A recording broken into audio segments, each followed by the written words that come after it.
Two of the most anticipated cameras rumored for this year are the S1H Mark II and the FX3 Mark II. If you're expecting this is expecting a rumor video, this isn't it. I don't know anything. This is just what I'd want as someone that works in the industry, freelance. So I'm coming from the perspective of someone that makes money doing films, music videos, docs, commercials, topographical field work, as well as data collecting. My photography needs are covered, so my older cameras are perfect, and I don't see any need or point to upgrade them. I'm pretty camera agnostic. I own a FX3, GH6, Blackmagics. I used to own an Arri Mira. I shot on Arris, Reds, Canon C series, Sony cinema cameras, plenty more. Brand loyalty to me is insufferable. I use whatever the job calls for, and for my personal stuff, I shoot with whatever I like shooting with. The market has changed drastically. When the original FX3, A7S Mark, A7S III, FX3, A7S III, and the S1H launched, they were pretty groundbreaking. They felt groundbreaking. Today, every manufacturer has multiple bodies with incredible specs. That's why I think the upcoming bodies need to be a little bit niched out. Fewer units, higher margins, built specifically for defined professional users. The 5% that's guaranteed to buy these cameras, even if they are a little bit more expensive. I feel like that's a safer play in today's saturated market.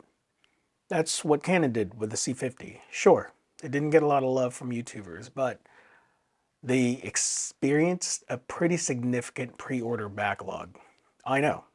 I had a pre-order set at my at a camera store here. There was even a delayed shipping scheduled because of high demands, which made me pull my pre-order, and I figured, well, I'm still making money with my FX3. I don't see the need for it at the moment. I kind of just wanted it. Sony and Panasonic should follow the suit. Otherwise, they kind of risk cannibalizing their own lineup. If there's an FX3 Mark II and potentially an A7S Mark IV, the separation needs to be more obvious. I'm talking FX6 versus A7S III kind of separation. Not subtle tweaks, not random firmware updates that force the separation, but an actual separation of cameras. I get that they had to do that to make it clear, but this next generation can't do that. I definitely don't want this camera to have more than 12 to 16 megapixels. Andrea has I never know how to pronounce his name, but he has a great video talking about the 16 megapixel rumor. I don't know much about it, so I can't really say. Me personally, I'd be happy with an updated 12 megapixel sensor with triple base ISO, maybe partially stacked to make it even faster, but it's already the fastest reading sensor in the market. Stacking it would pretty much make global sensors inconsequential. That's probably the first hate I'm going to get. I just don't see the need for something that's something more than, say, 5K or 20 megapixels at the most. Unless you're doing photography. Even then, I think it's a bit overkill. You say what you want about noise patterns, better low light performance with those higher megapixels, but that's more to do with sensor design and age. And honestly, so many cameras look so clean, it's stale. Those natural noise patterns sometimes give it an extra level of character.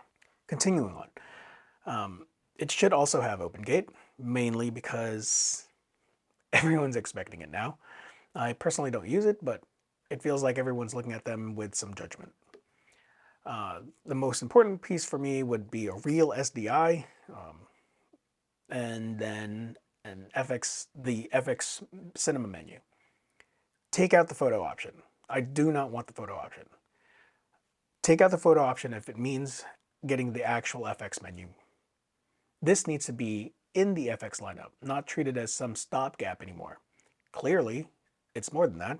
It's a professional tool, missing just a couple of professional features. I'm going to get a lot of hate for this next one, but I don't want IBIS. I have plenty of ways to stabilize, but no way to lock it. No, turning it off does not lock. It still moves. And if you're mounting it on a car with rough terrain often enough, it will break. If you put it on an FPV drone, there's likelihood it will sway like crazy. I've experienced broken IBIS breaking. My little brother, who also records his motorcycle stuff, his camera, because the motorcycle's moving so quickly, or it's shaking so quickly, so much, the IBIS broke on his camera. This is literally why they don't use cameras with IBIS on a majority of sets. Notice I say majority of sets, not all sets, so don't come at me with, oh, the creator this, oh, the creator that. This is literally the reason why action cameras do not have IBIS. It's an extra point of failure, and it doesn't actually do its job under extreme circumstances and with hard pronounced movements. I also didn't say it's useless. I understand the need. I love the cameras that I do own that have it. I'm very thankful for the amount of options that I have, and there are a lot of options. Significantly more options with IBIS than there are with no IBIS. And there lies the problem that I have. On the screen currently, I'm going to list out all the cameras that were released with IBIS and without in the last 3 years. The choices are significantly more in favor of cameras with IBIS if we extend that to even just 5 years. If there's a possibility, it would be pretty cool to have internal ND. I understand it's pretty hard in a body that small, but there's 3 different approaches to this. 1, Sony already has a drop-in ND filters in the Venice ecosystem. They could carry that over to the camera, but those filters are extremely expensive, so it's not ideal. They could work with the third-party company like Kolari and make drop-in filters at a much cheaper price. I love Kolari. I use their filters all the time on my GH6, my Pocket 4K, FX3, and my Olympus. The second way is by adding a clear filter over the sensor. Without IBIS, that space could be used for the electronic ND module, the module that actually powers the glass. Also, without IBIS, the filter wouldn't need to be engineered to sway with the IBIS module, with the sensor. Adding the electronic piece and having IBIS will affect heat distribution and space. IBIS modules are actually quite large and heat intensive. I think that's why Panasonic cameras do so well. The IBIS mechanism in their cameras are actually quite a bit larger than most manufacturers. This is something that could be used in the S1H Mark II. Instead of a clear filter, that clear filter could instead be an optical low pass filter that doubles as an electronic filter. You would have to take out IBIS. But again, I'd be okay with that. I know what you're thinking. Well, you could just place a filter over the lens. Yes. But if you're using this camera on a commercial drone, like the Sony AirPeak RIP, or an Aurelia X6, that option isn't as easy. It'd be really nice if you could instead change the ND settings in the Sony or drone app. The last way, the third way to do an internal ND is to create a dedicated battery grip. This battery grip wouldn't be just the run-of-the-mill battery grip that takes the same NP batteries as the body. The NP batteries in the body will still exist. This one battery grip could have ports in the bottom, similar to how Panasonic does it, and be powered by Sony BPU batteries. This is important if you're coming from an FX6 or an FX9, or if you're finally upgrading from one of those older Sony FS series cinema cameras, like the FS7, FS5, so forth on. Those batteries will be able to carry over. This theoretical grip could then house an electronic ND filter, which could be fed through a port at the bottom of the camera. Not having IBIS would allow clearance for such a thing to happen. Not having IBIS would also allow the filter to actually cover the sensor regardless of movement. This way, you could also extend control of the ND through the Sony app or the drone app. and extend the battery life on using the Sony BPU batteries, and it keeps the base body compact. Also, if you are against having SDI on the camera body, you can use the battery grip to have, you can design the battery grip to have SDI. This way, it really lets the users build it up when it's needed. This version of the FX3 Mark II sort of merges the FX3 and FX6 bodies. This would cancel out the need for the the FX6 Mark II, but honestly, I think that should happen.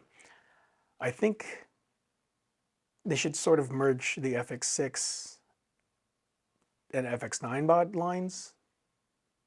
And so like the FX6 and or 9 Mark II could possibly leverage the update and leverage an updated and modified A9 Mark III sensor. So that could be global, a global sensor. To me, the lineup is a little more clearer and more intentional in someone's career with Sony, with the Sony Cinema ecosystem. As for the A7S IV, that should be what everyone expects as the FX3 Mark II. I think that mantle of being the video-focused Sony hybrid should be reverted back to the A7S line. And the FX3 Mark II should be an amalgamation of the FX3 and FX6. Give the A7S IV the ghetto-rigged menu that's in the FX3, which would actually work better because there's an actual top dial to switch from photo to video or any other available photo modes and custom profiles. Give the A7S IV the big 6 menu, 180-degree shutter, IBIS, a mechanical shutter, etc. Make it 100% exactly like what we all would expect to be an FX3 Mark II, but in the A7S body. I mean, update the body to the newer generation, of course, but you get what I'm saying. Most of the people that got the A7S III felt a bit betrayed or confused with the FX3 because for years the A7S lineup was the video first hybrid. I owned every single generation of the A7S series until the A7S III because I got the FX3 instead. Some users didn't even bother moving over because it was more expensive, it didn't have an EVF, and for years it had the same menu. It wasn't until years later did the FX3 actually feel like something that's closer in line to the FX cinema line. The A7S IV should be Sony's way of saying, my bad guys, we fucked up back then. How's this? It's most likely not going to have the resolution that's offered by the S1 II or the Canon R6 Mark III. But some people would actually be more than okay with that. As long as it matches or surpasses the other cameras in terms of speed and whatever other features they're going to need. Maybe lean into the low megapixel advantage and give it a lot more astrophotography features. There's still a pretty heavy group of astrophotographers that use the A7S III. For Panasonic, it's a bit of a conundrum. Panasonic already offers low and high megapixel bodies, a budget body. They all have similar specs and identical designs. So where does the S1H Mark II fit in without feeling a bit arbitrary? I do have to say, Panasonic is wasting the Varicam Legacy. Varicams used to compete with Arri, Rhett, and Sony's. It had a distinct look and a very clear audience. Now that heritage feels sidelined in favor of spec-heavy hybrids for the camera enthusiasts instead of the actual working filmmaker. The S1H Mark II should unapologetically pull from that lineage. They have the resources. People love to frame Sony as this untouchable conglomerate giant while treating Panasonic like they're the scrappy underdog. That is as far from reality as you can get. Panasonic, this is a company as a conglomerate that used to own Universal Studios. Granted, that was in the 90s, but that was the exact same time Sony also bought a company. They bought Columbia. That They came into the film industry at exactly the same time. If we judge Sony as a conglomerate, we should also judge Panasonic the same way. And as far as conglomerates go, Panasonic is much larger than Canon and Nikon put together. And I'm including Red under that Nikon badge in their conglomerate. And they are still, all of that together, is smaller than Panasonic. If you really want to support the underdog, Canon and Nikon are quite a bit smaller, and it takes adding Fuji to even surpass them. At the end of the day, I just want purpose-built tools in the areas where I, and a lot of other working professionals, actually make money. The more I rent, the more the Canon C50 or the C80 starts to look a little more practical for me. These are, of course, just my opinions, shaped by my experiences. I love cameras. The weird ones, the elegant ones, the flawed ones, and even the ugly ones. I'd love to know what all of you think. What would make a great FX3 Mark II or S1H Mark II for you? And also follow my buddy Rhett, because he has extensive knowledge with Panasonics, with both full frame and micro four thirds flippers. Thanks for hanging out and have a wonderful day.